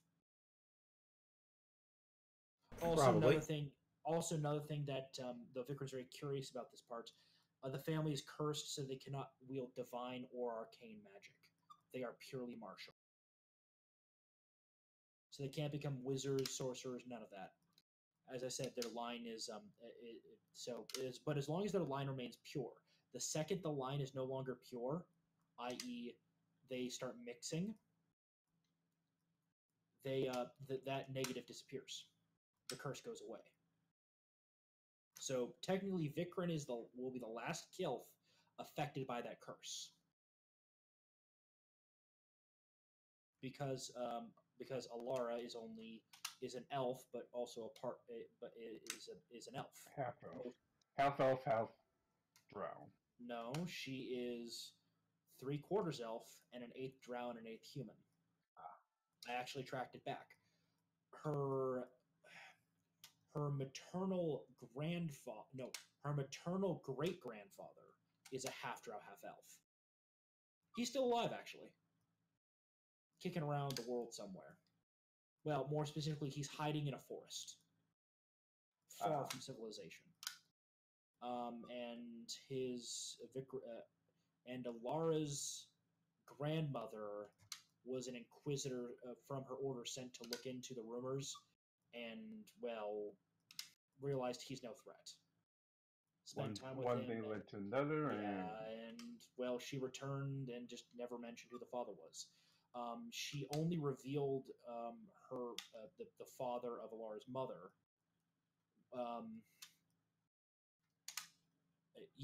Maternal. Sorry, it'd be maternal grandfather. It would be her maternal grandfather. Yeah, sorry, I got them mixed up, but yeah, she revealed it after Alara was born, because Alara's mother has brown hair and brown eyes, because Alara's maternal grandmother is a half elf. So the drow bits, and as I said, yeah, her maternal grandfather's half drow, half elf. So the human hid the drow. Sure, the brown was a bit lighter than it should have been, and maybe there was a slight reddish tint to the brown eyes, but that's not unusual among humans.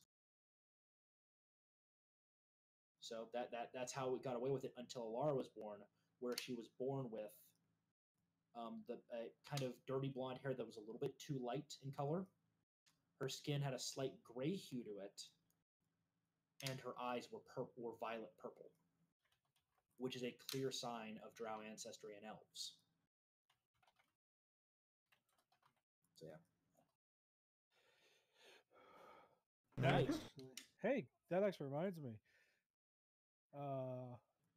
Can you figure out what spell was cast on someone after the spell has been cast, or well after?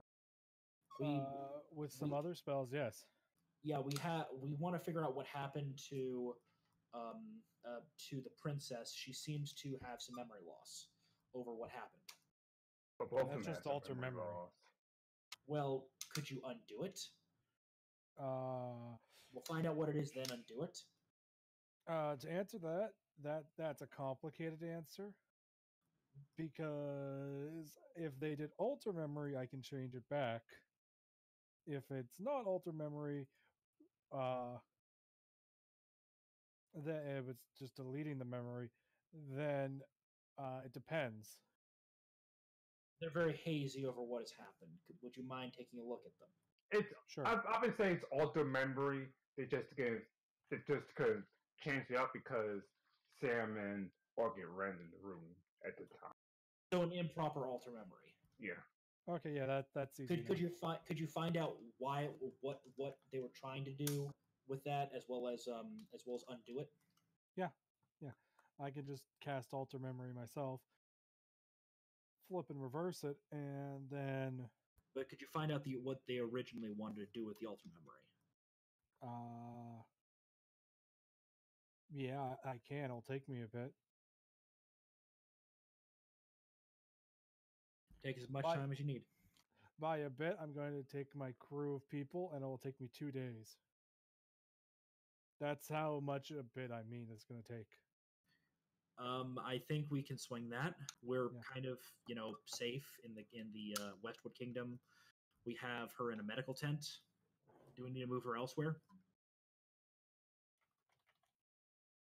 Do we need to move the princess and Alona elsewhere, or can you do the work here?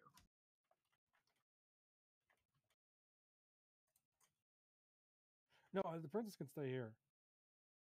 Okay, so let's get to work.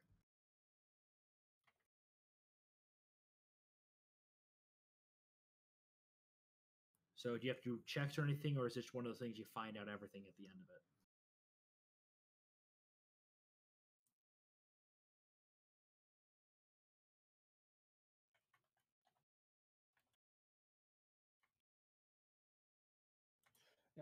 So 2 days later, I'll come back and I'll magic her. Magic! Alright, so here's what happened. At the last minute, where they realized that they couldn't kill Alana and the princess easily, they instead tried to change her memory so that the princess is now a follower of Asmodeus, and Alana is back to being a follower of Asmodeus.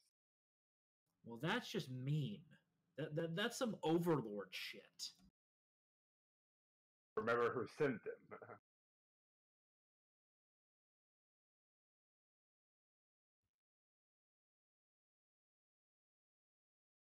Remember who sent them, right?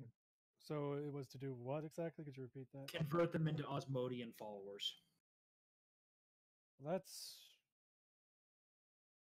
not bad, but it's also not good as a plan. This was a last minute plan. Fair enough. As an old crap, we can't beat them. They're tougher than thought. Old crap, someone's trying to the door. Here's the plan.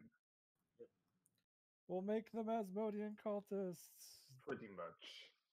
Okay. Unfortunately, they underestimated the strength of Sam. They had to Who ripped the door off the hinges. Pretty The much. metal door. Middle door. Okay, and my mom is now calling for me. I'll be back.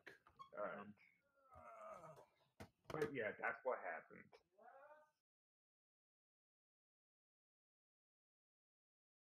Yep. Thank goodness for Sam and Orchid. They managed to keep this from becoming worse than it could have been. Yeah. You did good, Sam. Aye.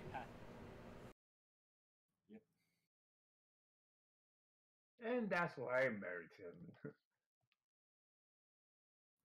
Mm-hmm. Vikram will walk up to Orchid, and I'm presuming there's some slag left of the blade that we destroyed. Yes. I'm going to hand that slag to her. That chunk of completely ruined katana. This is my brother's. So that means... He's dead twice over. Thanks. Oh, your folks are alive, by the way. Wait, what? Yes, we captured all the souls that came out of the blade, and we brought a lot of them back to life. And so your folks are, well, they're back in, they're back in the Wufu Empire still. The evil emperor's been overthrown. The old emperor's been reestablished. Kind of. We couldn't stay around for the coronation. We were a little worried about this, but we left a communication stone with them. Hold on. Vikram's going to go to the princess and ask where her father kept the communication stone. Okay, it's down. Yes, down the basement. Yep, I'm going to go get that and go. Hello, this is Vikram. Anyone there? Yes. This thing on? The Emperor. Yes. Yes, it's working. Yep. We just wanted to check in, make sure we had connection. Not so good things have happened over here. We're licking some wounds. Unfortunately, I don't think we'll be able to return for a while, potentially. Yes, I understand. I hope reconstruction efforts are going well. I'm sure trade between the Wufu Empire and the Westwood will be good, but we unfortunately have some bigger fish to fry. Yes, one of my guards have seen the visitors. Even here, House Kilps is well, not exactly Blake, as well as House Say Hina. I forget. I should pronounce this name one day. Safina. Safina. Yep. Yeah. Not like my dad at all. At all. He can hear Vikram grinding his teeth on the other end. Don't worry. As fathers, he escaped this shit. He escaped this shit 60 to 70 years ago. He was hoping this was completely behind him and he could have an actual life. Nice and quiet, spend time in the forest. Occasionally hunt some deer, do some map making. Maybe for a while he was not planning on having a family because he didn't want to hurt them. But hey, after having to deal with some Osmodians, he that got some demons, that got some inner demons dealt with, and hey, he got a cute girlfriend out of it. And now this shit just spiraled into fuck it, I'm dealing with this shit myself now. I understand. We'll keep a patrol out for him, just in case he might return or return with a bigger force. But yeah. Oh, the entrance to the Darklands where I came through, presuming I didn't walk through a portal or anything like that. It's much closer to my neck of the woods, not yours. Good. Yeah, I made sure there was an avalanche many, many years ago to seal that entrance. Though, again, it's hard to say if I walk through a portal. The Darklands are a very odd place. Hard to map, to say the least, with those portals opening and closing near randomly. Yes. Well, take care of everything over there. I should contact you if something strange We'll keep in touch. happens. And hands up. Uh, so yeah, and Vicar and Olar are still talking about what the next move is, where we got to go next. So Sam walks up to Vikrin. Vikrin. Sam, it's been a while. It has. I wish I could join you in another good adventure, but I can't. I have a daughter to look after, and Yeah, youngin. I will be doing what I can to protect the princess. I wouldn't expect anything less. It's getting to a point where I'm almost considering that the princess stay at the Samuel Smith Brewery and Distillery. She'll be fine in the castle. Just gotta beef up some defenses. Gotta let the guards know about a few tricks that my family's assassins like to use. I'll hire the contractors that I had to at least build a safe panic room in my brewery. And let's put it this way. I tested the extent of that panic room. It will hold, and it will keep somebody safe in there. For a while, that's for sure. I tested it using myself, and I was drunk. My God. Yeah. What is it made out of? Solid adamantine? Oh, it cost a very pretty platinum, but yes.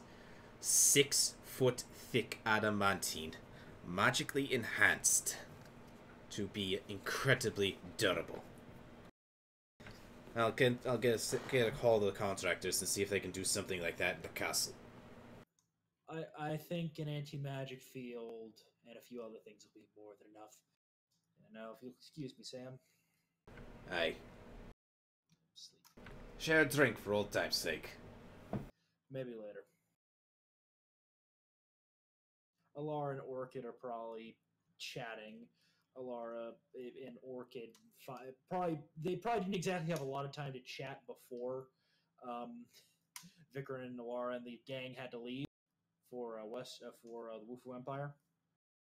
Sorry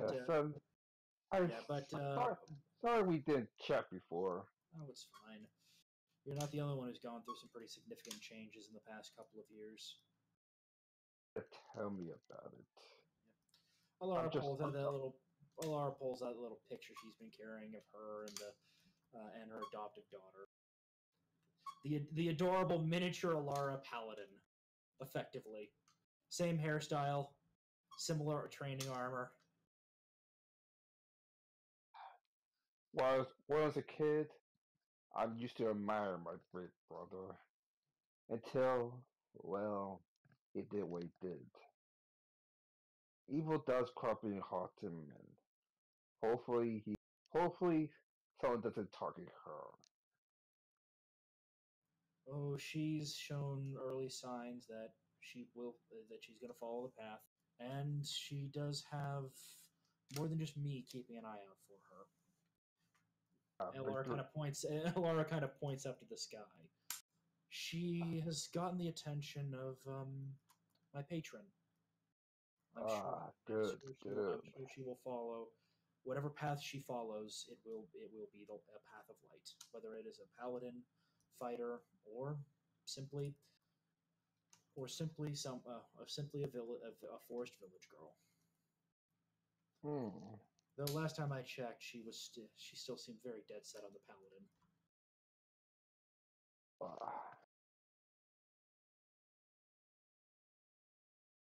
Speaking of which, I gotta introduce my daughter to my to grandma and grandpa now.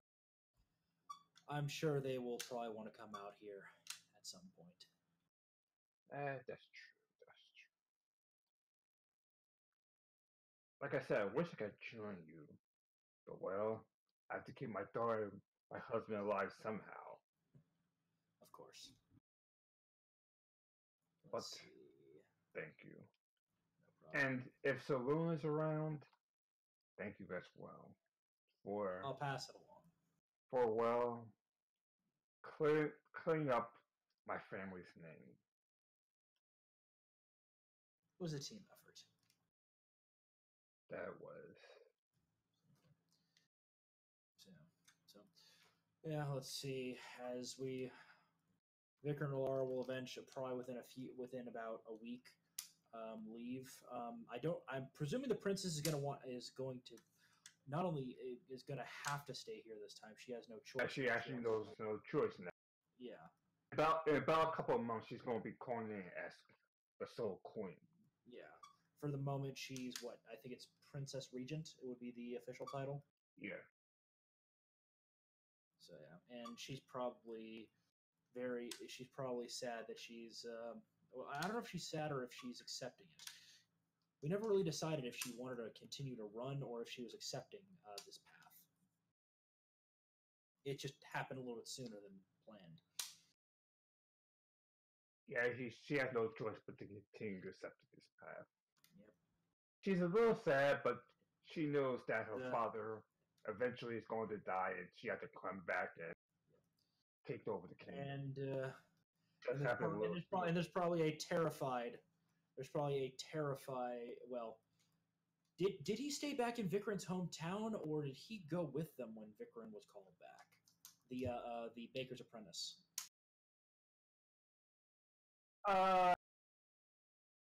Right now, the biggest apprentice probably is just getting the news right now.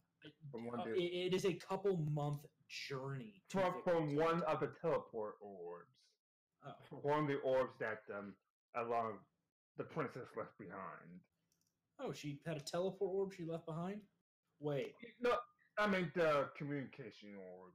Oh, got it. Yeah, she must have had a couple, or left, or had one to communicate with her father and left that behind, and yada. Yep. So he's probably making her right there right now to consult, even though it's going to take a few months.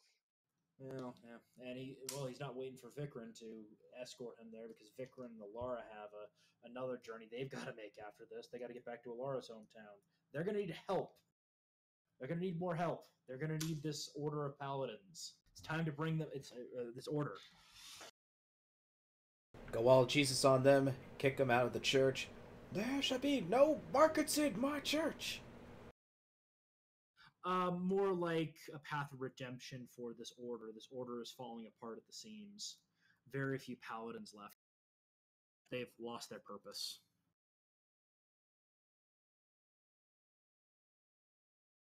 Of course, we will help you as soon as we can. Saloon, thank you for your services as well. It's all of my duty. Now my duty has been extended to more work.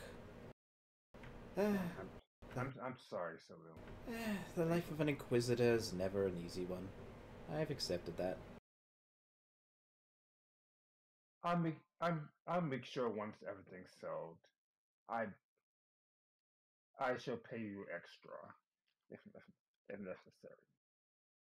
Thank you, Your Majesty. Cassandra Remy, thank you again for all your hard work. As usual, there's a reward for helping us out. Mm-hmm.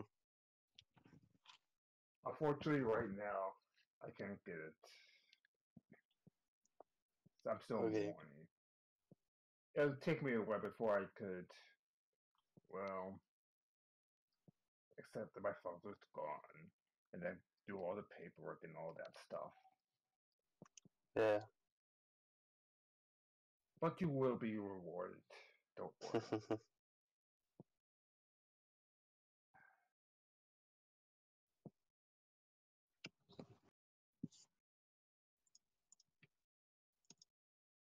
Come on, Fu. Fu, come. And the tiger sits by her side.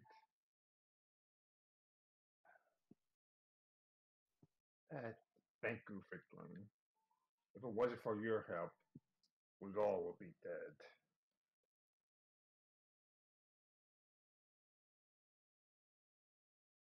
I guess Victorine left. Seawall? Seawall.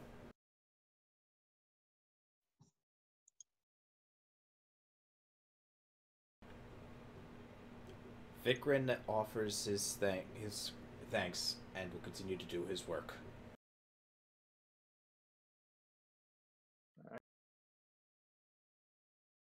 Sai also resumes her work as a spy as well. We all have our parts to play. Yes, we do. I'm getting over it. Now that the trust has been lifted, I could play more now. If you know what I mean. Yes. Just don't go too evil. Please. I'm pretty much over the evil crap. If you know what I mean. I'm Yes. sorry. The king was a loyal friend of mine. I made promise to myself that as long as I'm alive, the king will be. Well, I failed. Hopefully the late queen forgives me.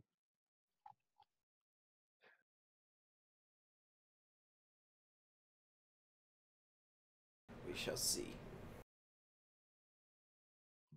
Anyway, if you find anything, let me know. I have an apprentice to teach, if you will. Good day. And she teleports off. Mm-hmm.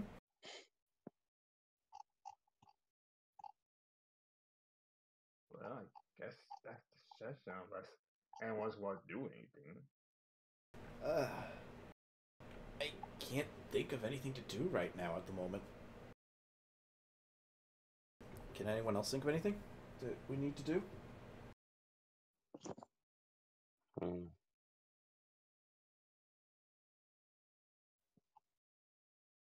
I think that might be it, actually. Yeah, so yeah, it's pretty much an Empire Strikes Back moment. Yep. Say, hey, you won the battle, but you pretty much win the war at this point.